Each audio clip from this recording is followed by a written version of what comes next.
অনেকে আবেগে কি করে, মসজিদের মাঝখানে কবরটা রেখা চারপাশে মসজিদ, ওই আবেগ।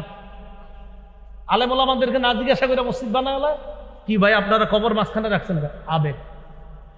এই যে আবেগে মসজিদটা মাঝখানে রাখেন কেন বুঝান, এলাকাবাসী বুঝান, এই জাতীয় কোনো মসজিদ থাকলে গিয়ে বুঝান, ভাই কবরটা কিনারায় নেন, সাইডে নেন। প্রথমে বাহিরে নিতে বললেন না, আপনারা মারতেও পারে, বলবেন আগে সাইডে নেন। কারণ এ তো এমন এক আকীদায় ঢুকে গেছে যে আকীদা থেকে তাকে বের করতে আপনার অনেক কষ্ট হবে।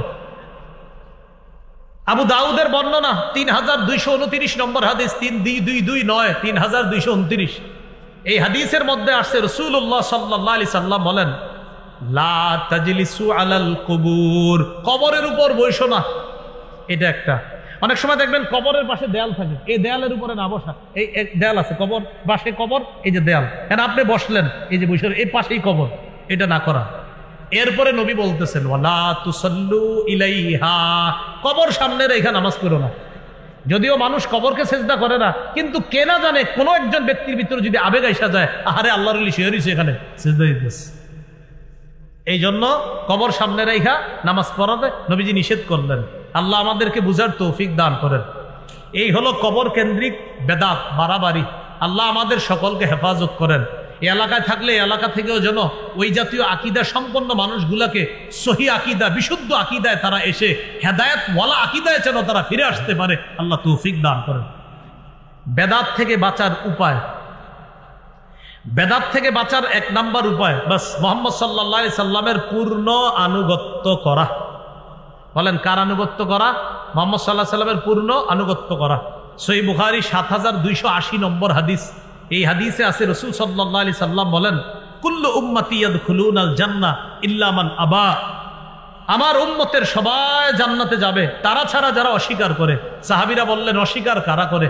নবী বললেন, মান আতাআনি দাখালাল জান্নাহ, যে আমার আনুগত্য করে সে জান্নাতে যাবে। ওয়ামান আসানি ফাকাদ আবা, যে আমার নাফরমানি করে সেই অস্বীকার করলো। তো অস্বীকার যে করবে সে সুন্নাহের বাহিরে চলে গেল। আল্লাহ আমাদের সকলকে নবীর সুন্নাহ মেনে নবীর আনুগত্য করার তৌফিক দান করেন। 2 নাম্বার উপায়, বলেন আমার সাথে, সুন্নত বেশি বেশি জিন্দা করা, সুন্নতের ব্যাপক প্রচার প্রসার করা। তাহলে বেদাত দূর করার 2 নাম্বার উপায় হলো সুন্নতের ব্যাপক প্রচার প্রসার করা, সুন্নতের কথা বেশি বেশি বলা, নামাজের পরে মাঝে মাঝে সুন্নত নিয়ে আলোচনা করা। আসরের পরে ইমাম সাহেব যারা আছেন 2 মিনিট 5 মিনিট একটা সুন্নত বলতে পারেন। আমাদের যাত্রাবাড়ি শায়েখের একটা বই আছে, আপনার কিতাব আছে, 1 মিনিটের মাদ্রাসা। 1 মিনিটের মাদ্রাসা, তো এইটা আপনি প্রতিদিন পড়ে শোনান। 1 মিনিটের মাদ্রাসা মানে ওই নামাজের পরে সবাই বসবে, 1-2 মিনিট একটু কথা শুনবে।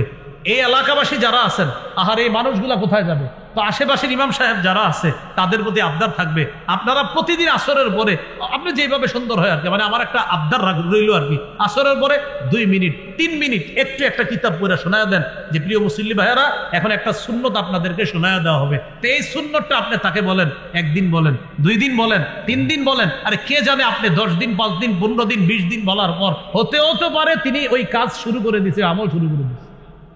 এই জন্য প্রতিদিন কিছু কিছু সুন্নত আমরা শিখবো। ইমাম সাহেবদেরকে আপনারা বলবেন যে, হুজুর কিতাবাদি কি কি কিনে দেওয়া লাগবে বলেন, আমরা বলি কিনে দেই, আপনি আমাদেরকে বইরা বইরা শোনান। এলাকাবাসী রাজি আছেন ইনশাআল্লাহ? তাহলে এই সুন্নত যেন মসজিদে মসজিদে এটা যেন জিন্দা হয়ে যায়, সবাই যেন ব্যাপক প্রচার প্রসার করতে পারে, আল্লাহ তৌফিক দান করেন।